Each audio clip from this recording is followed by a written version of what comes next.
dans cette nouvelle vidéo où je vais te montrer comment j'ai fait pour peindre ce lever de soleil à l'aquarelle. Mais avant de commencer, sache que je t'ai préparé un PDF qui est complètement gratuit, que tu peux retrouver dans la description. Et ce PDF est tout simplement un guide des techniques de base à l'aquarelle, ce qui peut être super utile pour suivre ce tuto. Parce que même si j'explique extrêmement bien, il y a des moments où je vais peut-être aller un peu vite.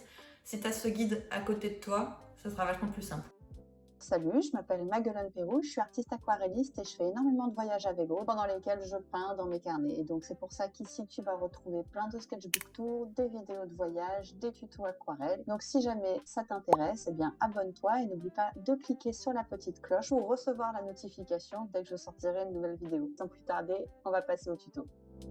Alors j'ai décidé de peindre cette aquarelle dans mon petit carnet A5 de chez Annemule que j'adore, mais tu peux le peindre sur absolument tout support à partir du moment où c'est un papier quand même assez épais. Minimum 200 grammes par mètre carré, je trouve que c'est ce qu'il faut quand même quand on travaille avec de l'aquarelle. Voilà, mais je te mets toutes les références dans la description, comme ça tu les as sous les yeux. Au niveau aquarelle, j'utilise une aquarelle Sennelier qui est extra fine. C'est vraiment une aquarelle qui est très pigmentée, c'est un régal de travailler avec cette peinture-là. Encore une fois, je te mets toutes les couleurs que j'utilise dans la description, mais si jamais ça t'intéresse et que tu vas aller plus loin niveau couleurs, j'ai fait une vidéo spécialement sur le sujet. Là, je te décris toutes les étapes qui ont fait que je suis arrivée à choisir ces couleurs-là. Et niveau pinceau, je vais utiliser 4 pinceaux ronds, un pinceau à la vie, un pinceau assez gros et 2 pinceaux plus petits, dont un assez rigide pour pouvoir faire les détails assez facilement. Donc là, comme tu vois, je suis en train de scotcher pour faire tout le tour de ma feuille. Si tu travailles comme moi sur un carnet, c'est vraiment optionnel comme étape. Moi, j'aime beaucoup retirer le scotch et avoir ces lignes toutes droites qui se dévoilent. C'est mon petit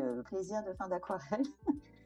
Donc si tu travailles sur un carnet, tu n'es pas obligé de le faire. Par contre, si tu travailles sur une feuille libre, c'est quand même mieux de le scotcher à ton plan de travail. Ça évitera que ta feuille ne gondole trop. Vu que je vais quand même te montrer pas mal de techniques mouillé sur mouillé, je te conseille de la scotcher. Et juste avant de commencer, je vais faire le dessin qui consiste à tracer une ligne. Voilà, on va juste faire la ligne d'horizon, c'est tout. J'évite juste de mettre la ligne d'horizon en plein milieu, c'est une petite technique de composition, ça dynamise un petit peu la composition. Là je la fais dans le premier tiers bas parce que mon sujet principal c'est le coucher de soleil, donc j'ai envie d'avoir beaucoup plus de ciel dans mon dessin que ce que j'ai envie d'avoir d'eau. La première étape est terminée, nous allons pouvoir passer au ciel.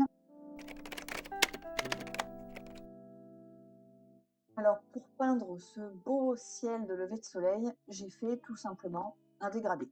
Il y a différentes techniques pour faire des dégradés. Je t'en montre plusieurs dans le PDF les techniques de base à l'aquarelle que je t'ai mis dans la description. Mais là, j'ai fait une technique de mouillé sur mouillé parce que pour l'astuce qui va suivre, je suis un peu obligée de le faire mouillé sur mouillé. Tu vas très vite comprendre. Donc je commence par mouiller toute la surface de mon ciel. J'essaie d'avoir une zone humide et mouiller uniformément. Avant que ça sèche, il va falloir que je travaille assez rapidement. Donc bon, moi je ne prépare pas mes mélanges à l'avance parce que j'ai l'habitude, mais toi c'est vrai que c'est mieux si tu débutes, prépare tes mélanges à l'avance. J'avais envie d'un orange bien flashy, donc j'ai fait un mélange de jaune et de lac Garance foncé. Et ensuite, je viens faire une première ligne de orange sur le bas de mon ciel. Bon, et comme tu vois, mon orange aussi a plutôt une texture miel. Il est vraiment très opaque parce que si je le fais trop clair, une fois que ça va sécher, il va disparaître. En fait, on le verra plus du tout. Et là, moi, je veux un orange qui fracasse, quoi.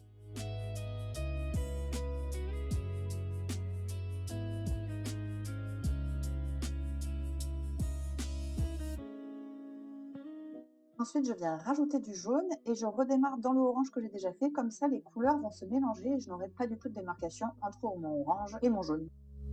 Je fais ensuite la même chose avec un lac Garance foncé. Et là, à l'inverse de mon orange et de mon jaune que je voulais vraiment flash, là, j'ai vraiment ultra dilué mon rouge parce que je voulais pas qu'il soit trop prononcé. Je voulais qu'il soit très léger pour juste faire la transition entre le bleu et le jaune. Et une fois que c'est fait, là, on y va avec le bleu. Je fais une partie très marquée sur le haut et puis au fur et à mesure que je redescends vers le rouge, j'allège un petit peu la couleur pour pouvoir créer une perspective atmosphérique.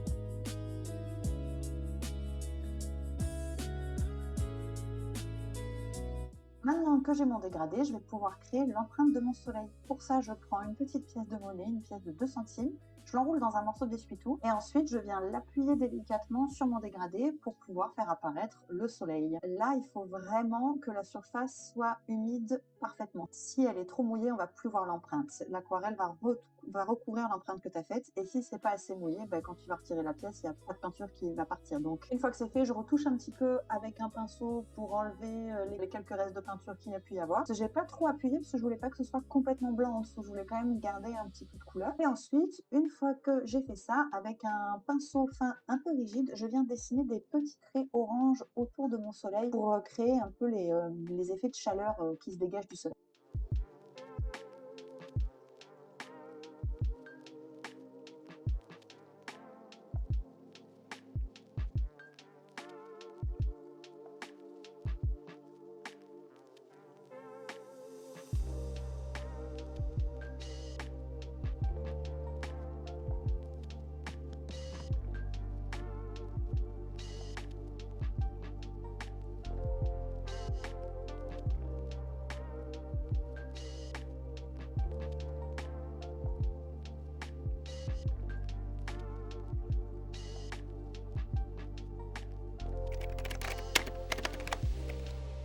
Pour peindre l'eau, je vais également utiliser la technique de mouiller sur mouiller. Et en fait, là, ce que je veux vraiment représenter, c'est le soleil qui se reflète sur l'eau. Et donc, pour ça, je vais tout simplement éviter de peindre la partie où le soleil se reflète sur l'eau. Et comme ça, en gardant le blanc du papier, on aura réellement cette impression que le soleil se reflète sur l'eau. Bien, t'as suivi.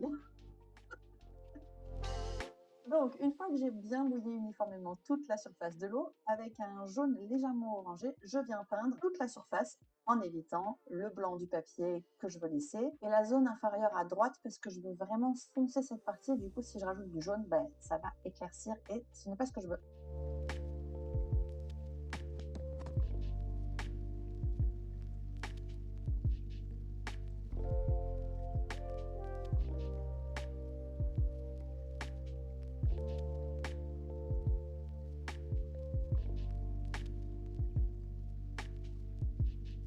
Avant que le jaune ne sèche, avec un bleu indigo mélangé à du gris de pagne, je viens repasser sur le jaune. Là, il faut pas qu'il y ait trop d'eau pour pas que notre bleu bave de partout, mais il faut pas non plus que le jaune soit complètement sec pour qu'on ait quand même de très jolies fusions. Je laisse des parties visibles de jaune, mais pas non plus complètement partout. Voilà, j'essaye de varier un petit peu les endroits où je laisse du jaune, où j'en laisse pas, où je mets que du bleu, etc.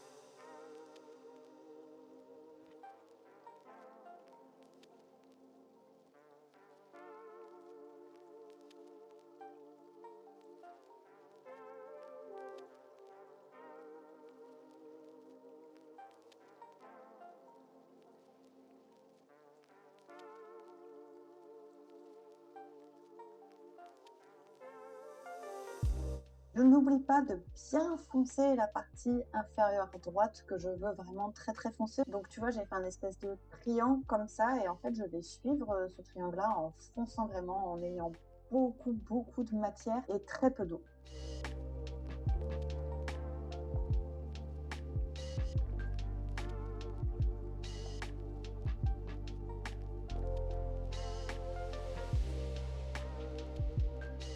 Bon, puis après, j'ai un petit peu trop insisté sur la ligne d'horizon, donc j'adoucis un peu. Et puis enfin, avec un pinceau fin et du orange, je reviens travailler un peu sur les bords de mon blanc. Voilà. Et puis enfin, je laisse sécher.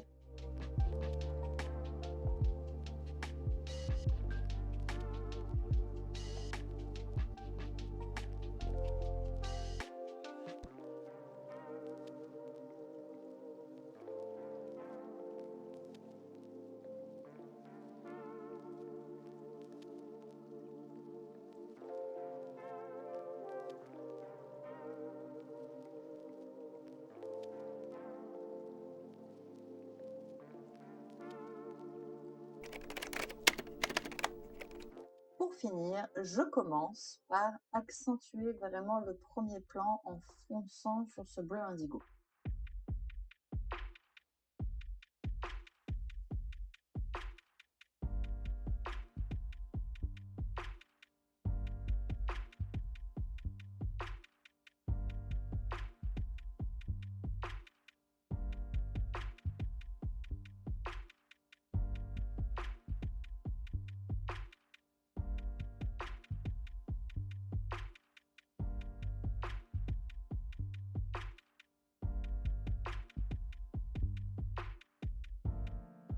Ensuite, pour pas que ça fasse trop bloc, j'ajoute un petit peu de orange avec un petit pinceau et de l'eau, l'adoucis encore pour créer une transition plus douce.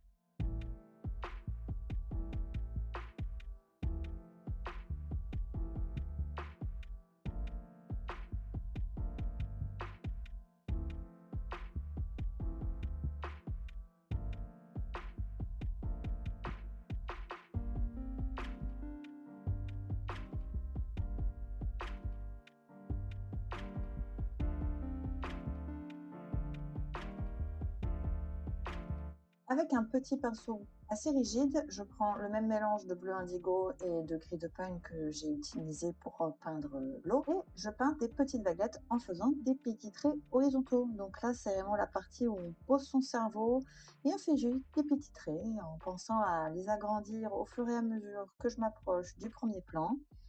Et j'évite surtout toujours de faire les mêmes traits. J'essaye de varier la taille, l'épaisseur, etc. Et pour le premier plan, vu que je veux faire vraiment des grosses vagues, je prends un pinceau un peu plus gros et un peu plus souple. Puis après, bah, c'est à toi de voir hein, où tu veux faire des traits, où tu veux faire des vagues, combien. Et puis ensuite, bah, selon ton fond, tu vois si tu veux ajouter également des petites vagues oranges ou alors du jaune, un peu plus de bleu. Voilà, c'est à toi de voir. Là, c'est vrai que l'aquarelle, comme c'est quelque chose qui varie énormément, tu fais un peu au feeling, quoi.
maintenant l'heure de peindre les roseaux. C'est là que j'utilise surtout mon pinceau fin assez rigide parce que c'est très utile pour pouvoir faire des traits assez fins. Si jamais tu prends un pinceau qui est un peu trop souple, ça va vraiment être galère.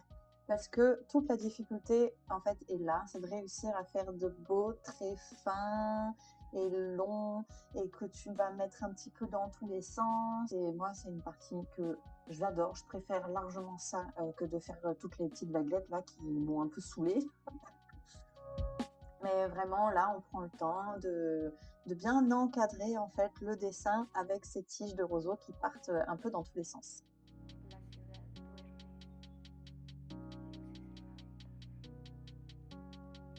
luces en la ventana. El tiempo se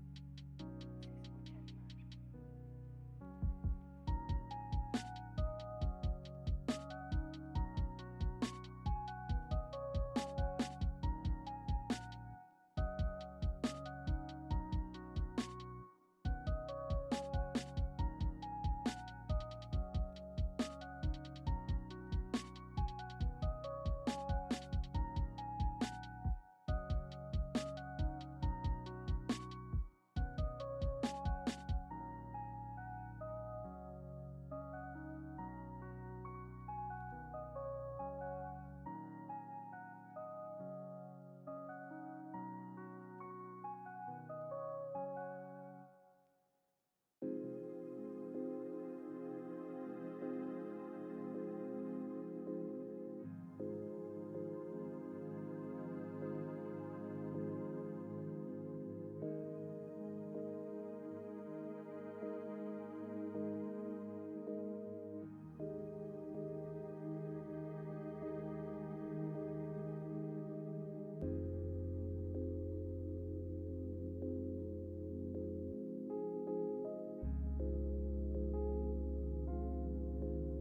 une fois que tu as fait toutes tes tiges, bah, c'est très simple pour venir dessiner tes roseaux. Tu as juste à faire des tout petits points un peu au bout des tiges en fait pour signifier les roseaux.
Là, j'ai quasiment fini. J'ai plus qu'à donner quelques petits éléments de lumière avec un Posca blanc. Là, bon, on voit rien parce que j'ai mis ma tête devant. Purée. La prochaine fois, je pense que je réglerai la caméra différemment. Mais j'espère que tu auras compris, en fait, avec la pointe d'un Posca, je viens juste faire quelques petits traits avec le blanc directement, voilà, pour rehausser certains endroits qui sont un peu trop foncés. Voilà, ce tuto est maintenant terminé. N'hésite pas à m'envoyer tes créations en message privé sur Instagram. Mets mon lien en description, vraiment, j'aimerais trop voir tes créations. J'espère que ce tuto t'a plu et si c'est le cas, eh ben, like, commente, partage, enregistre, tout ça, ça aide beaucoup l'algorithme. Et puis moi, je te dis à très vite pour une prochaine vidéo.